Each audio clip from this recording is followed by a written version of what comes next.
What up? It's your boy Jay Banksy coming back with another video, and today we got Red Sox Orioles game 3 of the 3-game series, and it's a special occasion. We are playing at Williamsport, Pennsylvania, in the Little League World Series Baseball Classic. I love the event every year. MLB does a great job, especially the grounds crew, because this game was originally like rained out, the field was flooded, and we somehow managed to get the game in. So big up to the Little League World Series officials and grounds crew and all those guys.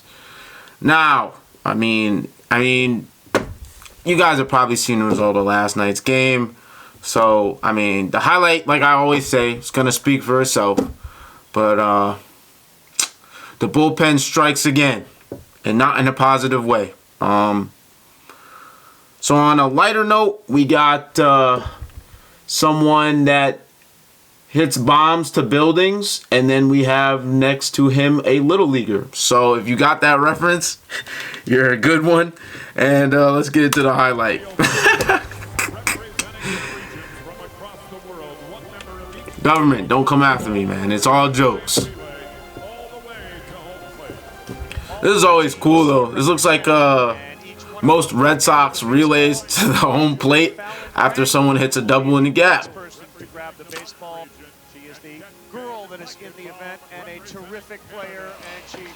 Ball. I'm just playing. That's messed up. So we got Dean Kramer, Stockton, California. What does he look like? I don't know, bro. He got the man bun, or that little ponytail on the back. So Tommy Pham, man, you are a hitter now, bro. Since you've been on the Red Sox, I'm gonna say you a hitter. You're up to hitter status, bro. Bogarts, you already know. You already know where you at. Yeah, this is very unlucky. I mean, you're getting your lead off the bag, and he hits a rifle at the third baseman that carries him right into third base. So, look, like you take your lead, and you know that carries Arias to third, and can't really beat that. Nick Pivetta from Canada. I heard on the Little League World Series that he's the only person from Canada besides the Canadian team and their parents. So big up to the Canadian Donnies that play baseball. All right. Now, like, it's time to get serious now. Thomas James Pham, man. You had an error in was it this series? Yup, you had an error in the first game of the series that cost us some runs. Now you have an error in this game. I know they gave this a base hit, but this is an error, my boy. You should have caught this one. Like, I know we at the Little League World Series doesn't mean we got to start catching balls like we're in Little League. And I know you had to run a long way. But now look, that's what happens. Instead of being in double play depth and shifting, now they score a run. They end up scoring 2. I don't know. Yep. They end up scoring 1 more. 2 outs, man. 2 outs, bro. And Arroyo misses it, and now we're down 2-0. And that was the difference in the game.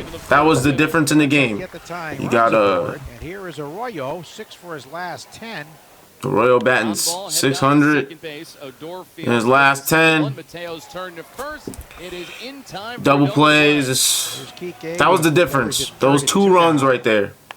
Kike, you already know. That boy a hitter. I don't care what nobody says. He gonna get his ribbies. Come on, man. So it's 2-1. And Pivetta's doing his best. You know what I'm saying? He's pitching outs. Should be a shutout right now. Should be 1-0 Red Sox, man. Look at that. Mullins, smell you. But, however, if you watch the game, Mullins got another lead-off single to lead the game. He's definitely got to be up there with, like, Springer in terms of, like, leading off the game singles or hits or whatever, bro. Like, he's just a dog in that matter. Santander probably thought that one was way gone. No, my boy. He smacked that joint, though. Get in the gym, bro. Get in that gym. This was a good play. Good heads-up play by Bogarts. Throw was a little off, but, you know, the result was what we intended, and that was to get an out. So we got an out.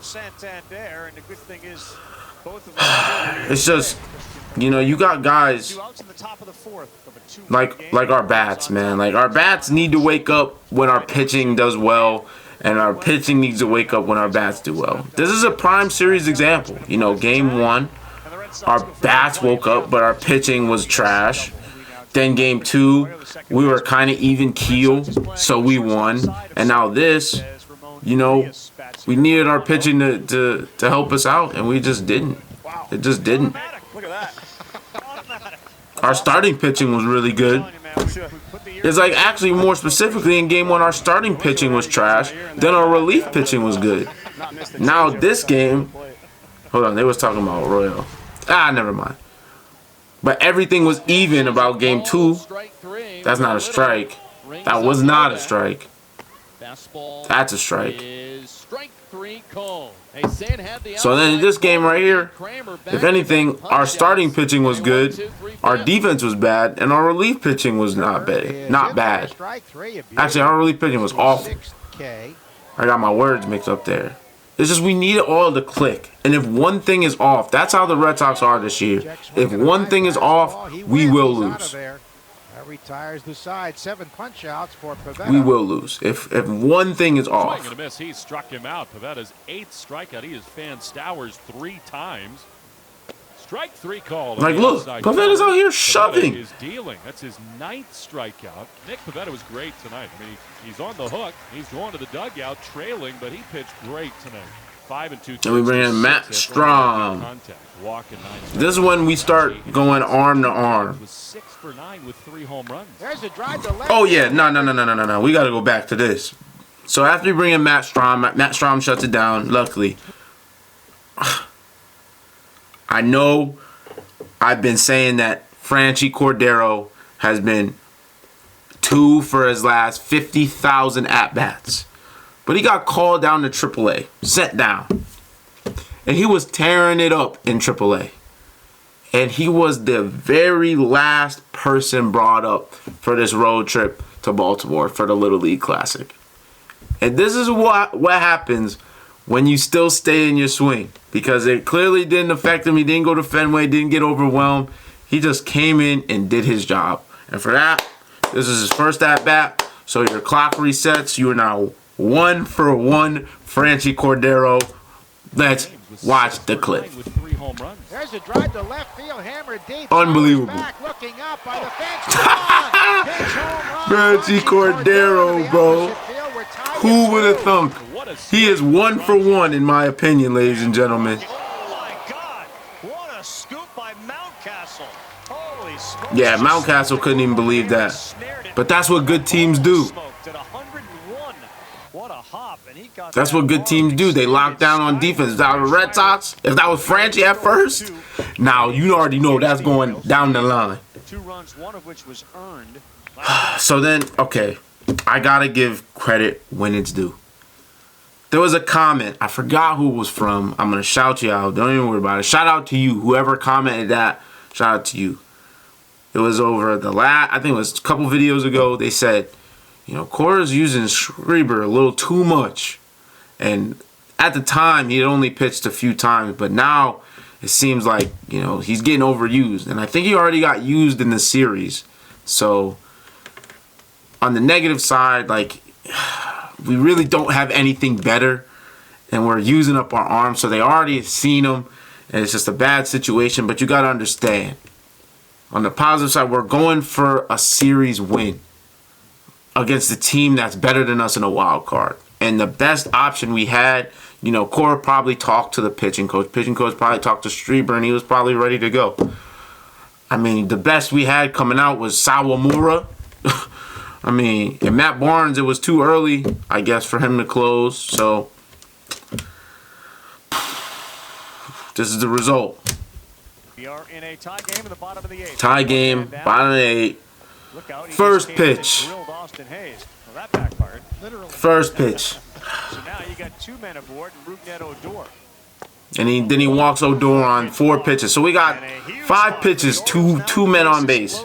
Didn't even throw a strike yet.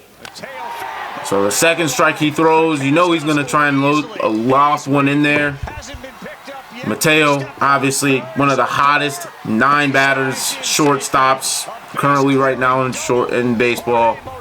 Makes you pay, and that's what good teams do. You know, you give them extra outs in the top of the game, and then you give them free bases in the end, and they make you pay both ways. And we gotta start putting some respect on the Orioles. And Bautista was coming out, thinking he was about to get through our 3, 4, 5 guys, but you know Bogart's gonna do what he do. But it sucks though, because he'll do that when it's nobody on base, man. And I actually have some criticism for Bogarts, man. And the Red Sox are within 2. You do it when there's nobody on base and you know they're trying to get fastballs over. Softly to the left side. It's cut off by Nevin. He will throw high to first, but Mountcastle comes down on the bag, and the ball game is over. The Orioles win. Yeah, I'll get a nice shot of that. Adley Rutschman and some fireworks. Red Sox lose 5-3. Once again, if you score more than 4 runs, you're gonna beat Boston.